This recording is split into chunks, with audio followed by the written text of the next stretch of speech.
pertama terkait dengan salah satu perusahaan atau salah satu pabrik di Kecamatan Sumberjaya yang bulan kemarin kalau tidak salah disegel, tapi ketika kami ke sana ternyata segelnya itu sudah terbuka, Pak. Nah, ini kami minta komentar dan tanggapan dari pihak Satpol PP, Pak. Itu seperti apa, Pak? Terima kasih apa yang disampaikan tadi keterkaitan dengan penyegelan yang ada di salah satu perusahaan di Sumberjaya.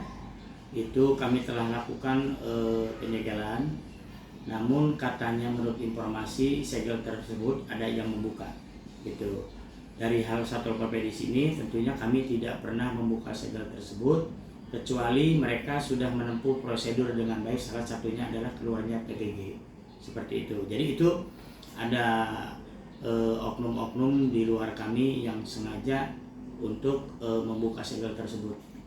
Berarti kalau segel terbuka itu salah satu syaratnya mungkin PBG itu ada tembusan ke sini. Ada tembusan juga ke sini. Kenapa? Karena kami membuka itu atas dasar PPG. Nanti berita acara pembukaannya itu adalah atas dasar PPG tersebut. Itu sebagai dasar pembukaan dari segel tersebut. Baik. Nah, terus setelah ini terjadi pembukaan oleh oknum tertentu mungkin ya, karena kita juga masih menelusuri siapa yang buka, Pak. Nah, langkah yang akan dilakukan teman-teman di Satpol PP itu bagaimana, Pak? Yang pertama, kami tentunya kan ada anggota kami juga yang diperbantukan di wilayah di kecamatan untuk memantau kebenarannya apakah terbuka atau tidak segel tersebut.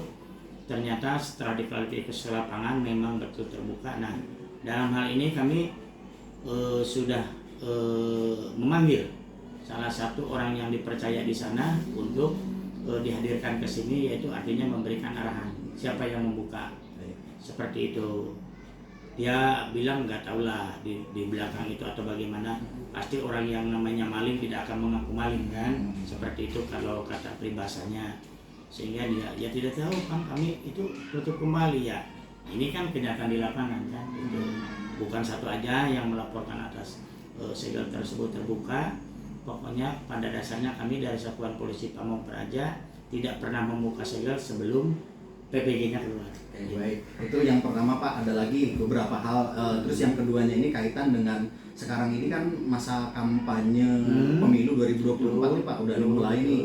Nah, saya lihat di beberapa lokasi titik baik rata-rata di semua dapil. Ini kan ada 5 dapil nih, Pak, Majalengka. Nah, ada beberapa peserta pemilu itu memasang alat peraga sosialisasi atau kampanye itu di pohon. Itu komentarnya bagaimana, Pak? Ya, kalau menurut kami kan itu tidak diperbolehkan karena yang namanya tanaman itu kan bukan untuk ditempel, apalagi pakai paku, pakai begini itu kan secara estetikanya tidak indah juga kan, tidak baik.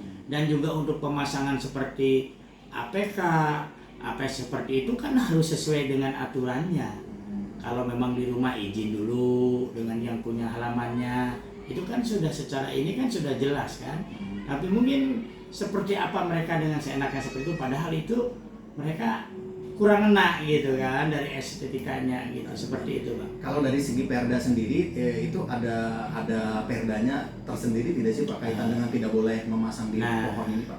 Kalau dalam Perda memang kami punya Perda Sapu Jagat, itu Perda nomor 10 tahun 2019. Salah satunya itu adalah Terang-Tibumas untuk perlindungan masyarakat. Ya, salah satunya itu untuk ketentraman dan ketertiban masyarakat juga. Salah satunya cara dan teknik mereka mana yang harus dipasang, mana yang tidak kan harus jelas. Dan di sana sudah dijelaskan.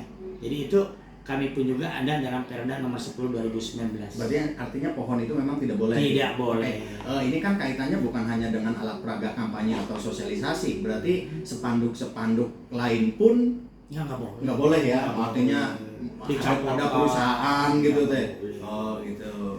Oke, terakhir nih, Pak, nih yang masih rame. Bahkan akhir bulan kemarin juga terjadi nih, Pak, kos-kosan yang disewakan per jam, Pak. Masih terjadi tuh, Pak. Nah, dan itu mohon maaf diduga digunakan untuk tempat prostitusi. Tempat mesum, Pak. Bahkan ada yang masih pakai rok SMPL. Nah, itu sebenarnya gimana sih, Pak? Beberapa kali terima kasih atas pengaduan pun juga dari masyarakat maupun juga dari publik bagaimanapun juga itu kami telah lakukan dan kami telah sisir. Salah satunya mungkin ada beberapa kecamatan yang belum karena keterbatasan waktu kami dan tugas kami. Ya memang seperti itu. Setelah kami evaluasi ke lapangan dari hasil operasi tersebut, memang banyak oleh kami yang tertangkap. Salah satunya di kos-kosan itu, dan kami pertanyakan, kamu ini bagaimana? Dengan jawaban dia bayar 1 jam ada yang 30.000, ada yang 25.000. Bahkan yang kenanya itu adalah orang-orang anak-anak sekolah, anak-anak yang ya masih gitulah, bukan orang pemain-pemain lagi gitu. Jadi kelihatannya itu dia masih muda-mudi. Bahkan beberapa kali. Nah, dari hasil tangkapan tersebut kami di sini dibawa ke sini, kami dibina, dan langsung kami juga berkolaborasi dengan salah satu instansi, salah satunya itu dari Komisi HIV. Komisi HIV kami hadirkan di sini, minta dihadirkan. Barangkali mereka ini ada yang terkena air atau bagaimana, lalu kami dikoordinasikan. Bahkan semuanya dites semua. Dites semua. Yang tangkapan kami sudah beberapa kali kami melaksanakan operasi tersebut, operasi justisi tersebut, di samping KTP dan juga ya identitas yang lainnya. Itu kami itu selalu bergabung dengan komisi-komisi HIV itu. Oke, baik. Artinya memang betul faktanya ada betul, ya seperti itu. Betul. Nah, namun ini mungkin agak masih keterkaitan, cuman saya meyakini ini bukan domain di sini ya, tetapi ini juga perlu kami tanyakan, barangkali memang Bapak mengetahuinya. Kaitan dengan kos-kosan ini sebenarnya izinnya seperti apa, Pak? Nah, saya boleh tanyakan, kalau izin memang seharusnya harus izin, karena itu salah satunya merupakan VAD kita juga, Pak. VAD kita juga, artinya kalau memang kos-kosan itu lebih dari 10 itu mereka harus izin. Nah, mungkin penyelesaiannya dengan yang pihak dengan PD teknis di sana. Itu kalau masalah kos-kosan itu tetap harus izin. Kalau di atas 10 pintu berarti, 10 Pak? pintu, 10 Okay. pintu harus berizin.